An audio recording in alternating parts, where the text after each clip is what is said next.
నమస్తే, welcome to Vishwam TV. నేను మీ journalist Uday. తమిళనాడులో గత కొద్ది రోజులుగా జరుగుతున్నటువంటి రాజకీయ పరిణామాలన్నిటికీ కూడా ఇవాల్టితో ఫుల్ స్టాప్ పడింది. ఎస్, మీరు విన్నది నిజమే.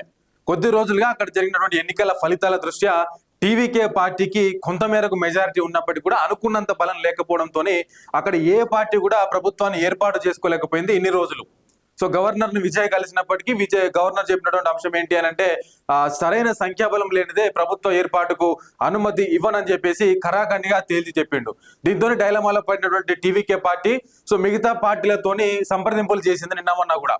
సో ఆల్మోస్ట్ ఆ పార్టీకి ఎన్ని సీట్లు వచ్చినాయి, ఏ పార్టీలు ఆ పార్టీకి మద్దతు ఇచ్చినాయి, సో ఇప్పుడు ఎగ్జాక్ట్ గా ఆ పార్టీ యొక్క బలం ఎంత అనేది వివరాలకు వెళ్ళి ఒకసారి చూసేద్దాం రండి. సో మొత్తానికైతే చెప్పేది ఏంటి అని అంటే తమిళనాడు సీఎం గా విజయ్ ఎన్నిక కాబోతా ఉన్నాడు మరికొద్ది రోజుల్లోనే. ఆల్మోస్ట్ నేడు రేపు అన్నట్టుగానే ఉన్నది. వివరాలకు వెళ్ళి పూర్తి విషయాలు కూడా చూసేద్దాం రండి ఒకసారి. అయితే కొద్దిసేపటి క్రితమే ఒక లెటర్ అనేది రిలీజ్ అయిపోయింది. రైట్, మనకి ఇక్కడ కనిపిస్తుంది కదా, communist Party of India Tamil Nadu state council అని చెప్పేసి సిపిఐ పార్టీ మన టీవీకే పార్టీకి మద్దతు ఇస్తున్నట్టుగా ఒక లేఖనైతే విడుదల చేసింది. సో ఎందుకు విడుదల చేసింది, అసలు వీళ్ళ బలం ఎంత వాళ్ళ బలం ఎంత అనేది ఈ లెటర్ చదివిన తర్వాత చెప్తారండి. Unconditional letter of support for government formation to his excellency the governor of Tamil Nadu Lok Bhavan Chennai. So చెన్నైలో ఉన్నటువంటి లోక్ భవన్ కు అదేవిధంగా గవర్నర్ కు వాళ్ళు సంబోధిస్తూ ఈ లేఖను రాస్తా ఉన్నారు.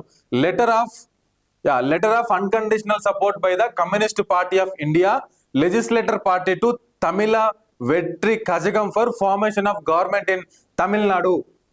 సో మేము అన్కండిషనల్ గా మేము లెటర్ ఇస్తా ఉన్నాము, తమిళనాడులో టీవీకే పార్టీ ప్రభుత్వాన్ని ఏర్పాటు చేసుకోవడానికి మాకు ఎట్లాంటి అభ్యంతరం కూడా లేదు, మేము మద్దతు ఇస్తా ఉన్నామని చెప్పేసి వీళ్ళ పార్టీ నుండి గెలిచినటువంటి ఇద్దరు ఎమ్మెల్యేలని టీవీకే పార్టీకి మద్దతు ప్రకటించారు. సో ఇదంతా కూడా దాంట్లో అదే మ్యాటర్ ఉన్నది. So your excellency under the instructions of our party secretary M Veerapandian T Ramachandran as the leader of the legislature party of communist Party of India Tamil Nadu legislative assembly on behalf of our 2 members of legislative assembly do hereby convey your unconditional support to the Tamil Vetri Kazhagam under the leadership of its president and legislative party leader Mr. C. Joseph Vijay for the purpose of formation of the government in the state of Tamil Nadu. So అట్లా ఇదంతా కూడా T Ramachandran పేరు మీద ఈ letter release అయిపోయింది. So వాళ్ళు చెప్తుంది ఏంటంటే నాట్ ఓన్లీ సిపిఐ ఒకటే కాదు, సిపిఎం పార్టీ వాళ్ళు కూడా వాళ్ళ లెటర్ ని విజయ్కి అందజేశారు, కానీ ఇంకా అఫీషియల్ గా బయటికి రాలేదు. సో ఈ రెండు పార్టీలు కూడా బేషరత్గా టీవీకే పార్టీకి మద్దతు తెలుపుతా ఉన్నాయి. సో వాళ్ళు ఒక 2 సీట్లు గెలిచినారు, వీళ్ళు ఒక 2 సీట్లు గెలిచారు, అంటే 4 సీట్లు విజయ్కి ఇప్పుడు సపోర్ట్ ఇస్తా ఉన్నారు, టీవీకే పార్టీకి సపోర్ట్ ఇస్తా ఉన్నారు. దీంతో సంపూర్ణమైనటువంటి బలము టీవీకే పార్టీకి లభించింది. సో అసలు ఏ పార్టీ ఎంతెంత మద్దతు ఇచ్చింది అన్నది కూడా ఒకసారి చూద్దాం రండి. టీవీకే కూటమిగా ఉంది, కానీ ఇప్పుడు పోటీ చేసినప్పుడు మాత్రం టీవీకే పార్టీ ఒంటరిగానే పోటీ చేసింది. వాస్తవానికి టీవీకే పార్టీ గెలిచినటువంటి సీట్లు ఎన్ని అని అంటే 107 కాదు 108 సీట్లు గెలిచింది. సో 108 సీట్లలో విజయ్ 2 చోట్ల పోటీ చేసిండు కాబట్టి ఒక చోటికి రాజీనామా చేసిండు ఆల్రెడీ, ఎందుకంటే ఒకటే చోటు నుంచి ప్రాతినిధ్యం వహించాల్సి ఉంటుంది కాబట్టి. సో అట్లా 107 సీట్లు మాత్రమే వాళ్ళు అఫీషియల్ గా గెలిచిండ్రు. కాంగ్రెస్ పార్టీ ఏం చేసింది, ఒక 5 సీట్లు అంటే వాళ్ళు గెలిచినటువంటి 5 సీట్లని టీవీకే పార్టీకి మద్దతు ప్రకటించారు. దీంతో ఏమైంది, 112 సీట్లు అయిపోయినాయి. అక్కడ ప్రభుత్వం ఏర్పాటు చేయాలంటే మినిమం 118 సీట్లు ఉండాల్సిందే. 118 మంది ఎమ్మెల్యేలు వాళ్ళ లెటర్ ప్యాడ్ తోని లేదా అభ్యర్థులు ఎవరైతే ఉన్నారో గెలిచినటువంటి వాళ్ళు ఆ 118 మంది మేము విజయ్కి సపోర్ట్ చేస్తున్నాము, సరే విజయ్ని పక్కన పెడితే మిగతా 117 మంది విజయ్కి మేము సపోర్ట్ చేస్తున్నాం అని చెప్పేసి లెటర్ ఇవ్వాల్సి ఉంటది. సో అప్పుడు మాత్రమే ప్రభుత్వాన్ని ఏర్పాటు చేసుకునే వెసులుబాటు ఉంటుందని చెప్పేసి గవర్నర్ చెప్తా ఉన్నాడు. అయితే గవర్నర్ తీరు మీద కూడా ఇవాళ చాలా వరకు ప్రతిపక్షాలు కావచ్చు, రాజకీయవేత్తలు కావచ్చు, సినీ నటులు కావచ్చు ఆరోపణలు చేశారు. ఆయన కూడా ఒక బీజేపీ ఏజెంట్ లాగా పనిచేస్తున్నారని చెప్పి సార్ మొత్తానికైతే వివరాల్లోకి వస్తే కనుక కాంగ్రెస్ పార్టీ ఒక 5 సీట్లు గెలిచింది, వాళ్ళు సపోర్ట్ ఇస్తే 112 అయింది. ఇక సిపిఐ విషయానికి వస్తే 2 సీట్లు సపోర్ట్ చేసింది. సిపిఎం విషయానికి వస్తే మరొక 2 సీట్లు. ఇక వీసీకే పార్టీ మొదటి నుంచి వాళ్ళు కూడా 2 సీట్లు సపోర్ట్ చేశారు. ఇట్లా ఇవి ఒక 112, ఈ ఒక 2 6 సీట్లు, మొత్తం 118 సీట్లు ఇవాళ టీవీకే పార్టీకి ఉన్నాయి. వీళ్ళందరూ కూడా మద్దతు తెలపడంతో టీవీకే కూటమిగా ఏర్పడ్డది. సో ఒకసారి డిఎంకే విషయానికి వస్తే డిఎంకే కూడా కూటమిగా పోటీ చేసింది. డిఎంకే పార్టీ ఒంటరిగా గెలిచిన స్థానాలు ఎన్ని అని అంటే 59, ఇది మన స్టాలిన్ది. ఇక ఐయుఎంఎల్ పార్టీ తరఫున గెలిచిన సీట్లు ఏంటంటే 2, మొత్తం కలిపితే వీళ్ళకు 61 సీట్లు అయిపోయినాయి. ఇక ఎన్డీఏ కూటమి ఏదైతే ఉన్నదో ఏఐటీఎం అంటే పళనిస్వామి కదా, ఏఐటీఎంకే 59 సీట్లు ఒంటరిగా గెలిచింది. ఇక పిఎంకే 4 సీట్లు, బీజేపీ 1 సీటు, ఇక ఏఎంఎంకే అనేది 1 సీటు గెలిస్తే మొత్తం వాళ్ళకి 53 స్థానాలు వచ్చినాయి. అట్లా మనకు ఇంకో వార్తలు కూడా ఏమి వినిపించినాయి, డిఎంకే ప్లస్ ఎన్డీఏ లేదా డిఎంకే ప్లస్ ఏఐడిఎంకే 2 కలిసి ప్రభుత్వాన్ని ఏర్పాటు చేయబోతున్న వార్తలు కూడా వచ్చినాయి. కానీ అస్సలు వీరిద్దరికి కూడా పొసగలేదు, వీరిద్దరు కలిసే పరిస్థితి లేదు. ఎందుకంటే గతంలో అక్కడ జరిగిన గొడవలు కావచ్చు, జయలలితను అసెంబ్లీలో పెట్టినటువంటి ఇబ్బందుల దృష్ట్యా కావచ్చు, ఇంకా ప్రజల్లో అది నాటుకొని ఉన్నది. సో ఇట్లా వీళ్ళిద్దరు కలిస్తే కనుక ప్రజలు అక్కడ యాక్సెప్ట్ చేసే పరిస్థితి లేదు కాబట్టి వాళ్ళు కలవలేదు. సో ఇంకా ఆలస్యం చేస్తే బాగోదని చెప్పేసి టీవీకే విజయ్ తన పరిజ్ఞానంతో ఏం చేసిండు, సిపిఐ సిపిఎం వాళ్ళ పార్టీల కాంటాక్ట్ అయిపోయి వాళ్ళ మద్దతు తెచ్చుకున్నాడు.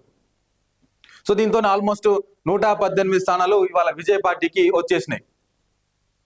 సో ఏది ఏమైనా సరే 118 మంది ఎమ్మెల్యేలతో ఇవాళ టీవీకే పార్టీ అధినేత విజయ్ ముఖ్యమంత్రిగా ప్రమాణ స్వీకారం చేయబోతున్నాడు. ఇంకొద్ది సేపట్లోనే మళ్ళీ 3వసారి ఇవాళ గవర్నర్ని కలవబోతా ఉన్నాడు. సో ఆల్రెడీ 2 సార్లు కలిసి 2 సార్లు కూడా అదే సమాధానం వచ్చింది. సో ఫస్ట్ టైం ఏమో ప్రభుత్వాన్ని ఏర్పాటు చేసుకోవడానికి ఆహ్వానించండి మమ్మల్ని అని చెప్పి కలిసిండు.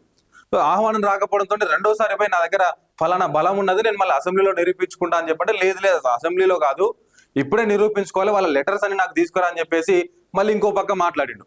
దీంతో ఇక ఖచ్చితంగా మద్దతు కావాల్సిందే అని చెప్పేసి విజయ్ కూడా బయటకు వెళ్ళి మిగతా పార్టీలతోని మద్దతు తీసుకొని మళ్ళీ కొద్దిసేపట్లో ఇప్పుడు గవర్నర్ని కలవబోతా ఉన్నాడు. దీంతో లైన్ క్లియర్ అయిపోయింది. ఇక నేడో రేపు అన్నట్టుగా, ఎందుకంటే ఆలస్యం చేస్తే కూడా బాగోదని చెప్పేసి వాళ్ళు భావించి ఆల్మోస్ట్ రేపు కానీ లేదంటే మండే రోజు కానీ సీఎం గా ప్రమాణ స్వీకారం చేసే అవకాశం అయితే ఖచ్చితంగా ఉన్నది. అది ఇప్పుడు ఇక్కడ ఇంకొక ట్విస్ట్ ఏంటి అని అంటే, సరే మొత్తానికి ఇప్పుడు టీవీకే పార్టీ నుంచి విజయ్ ముఖ్యమంత్రిగా ఉంటాడు. సో ఆల్మోస్ట్ మంత్రులు కూడా వాళ్ళే ఉంటారు. మరి ఇప్పుడు సపోర్ట్ ఇస్తున్నటువంటి ఈ పార్టీల పరిస్థితి ఏంటి? కాంగ్రెస్ పార్టీ ఏం ఆశించి సపోర్ట్ ఇచ్చింది? సరే ఏం ఆశించినా ఇవ్వకపోయినా వీళ్ళకు ఒక మంత్రి పదవి ఇవ్వాల్సిందే, 1 or 2. సిపిఐగా 1 ఇవ్వాల్సిందే, సిపిఎంకు 1 ఇవ్వాల్సిందే, వీసీకేకు మరొకటి ఇవ్వాల్సిందే. ఎందుకంటే వీళ్ళు సపోర్ట్ తెలపకపోతే ప్రభుత్వం ఏర్పడే పరిస్థితి లేదు అక్కడ. ఇప్పుడు వీళ్ళలో నుంచి ఏ ఒక్కరు లేదా ఏ ఒక్క పార్టీ బయటికి పోయినా కూడా మళ్ళీ సందిగ్ధమే, అక్కడ మళ్ళీ తలపట్టుకోవాల్సిన పరిస్థితే. సో కాబట్టి వాళ్ళని ముందుగా కాపాడుకోవాలంటే ఎవరైతే మద్దతు ఇచ్చారో 1 ఎమ్మెల్యే అయినా, 2 అయినా, 3 అయినా, 10 మంది అయినా, ఎంతమంది అని ఉండని వాళ్ళకు మద్దతు ఇచ్చిన పార్టీకి ఒక మంత్రి పదవి ఇవ్వాల్సిందే అనేటువంటి చర్చ కూడా నడుస్తూ ఉన్నది. సో ఏది ఏమైనా కూడా మరికొద్ది రోజుల్లోనే విజయ్ సీఎం గా ప్రమాణ స్వీకారం చేయబోతా ఉన్నాడు. దానికి సంబంధించి ఈ పార్టీలకు కూడా మంత్రి పదవులు దక్కబోతా ఉన్నాయి. సో ఇప్పటికే తమిళనాడు రాష్ట్ర వ్యాప్తంగా కూడా టీవీకి అభిమానులు కావచ్చు, నాయకులు కావచ్చు, సంబరాలు కూడా చేసుకుంటున్నటువంటి పరిస్థితి. నిన్న అదేవిధంగా కొద్దిసేపటి క్రితం వరకేమో ఆందోళనలు చేసిరు, ధర్నాలు, రాస్తారోకోలు కూడా చేసిరు. అక్కడ ఈవెన్ లోక్ భవన్ ముందర కూడా ధర్నాకు దిగినటువంటి పరిస్థితి. సో గవర్నర్ కూడా బీజేపీ ఏజెంట్ లాగా పనిచేస్తా ఉన్నాడు, ఏం జరుగుతుందో అర్థం కానటువంటి పరిస్థితి అని చెప్పేసి విజయ్ ఇంటి దగ్గర ఏడుస్తున్నారు, మోకాల మీద నిలబడతా ఉన్నారు. ఇట్లా రకరకాల వినూత్నమైనటువంటి పద్ధతులు అక్కడ చూసిన మనం. కానీ ఏది ఏమైనప్పటికీ ఎటకేలకు విజయ్ అక్కడ సీఎం గా ప్రమాణ స్వీకారం చేయబోతా ఉన్నాడు, ఈ చూపించినటువంటి ఈ పార్టీల మద్దతు అన్నిటితోనే.